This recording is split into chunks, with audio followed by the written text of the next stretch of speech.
ആദം നബി ഔവയുമൊത്തു ചിരിച്ചു കളിച്ചു രസിച്ച സുദീർഘം ആനന്ദ പക്ഷികൾ ബെയ്ത്തുകൾ പാടി വരും സ്വർഗം.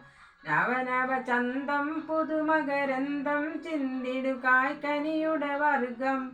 പല പല പൂക്കളുടെ സ്വർഗം, മധുമതിരാക്കളുടെ സ്വർഗം. സുരസുഖ സന്തോഷക്കാറ്റിനു നിർത്തകം തിന്തകിതാണവിടം.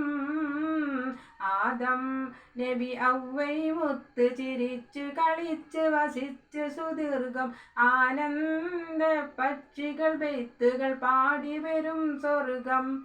നവനവ ചന്തം പുതുമകരന്തം ചിന്തിടും കായ്കനിയുടെ വർഗം. പല പല പൂക്കളുടെ സ്വർഗം, മധുമതിരാക്കളുടെ വർഗം. സുരസുഖ സന്തോഷക്കാറ്റ്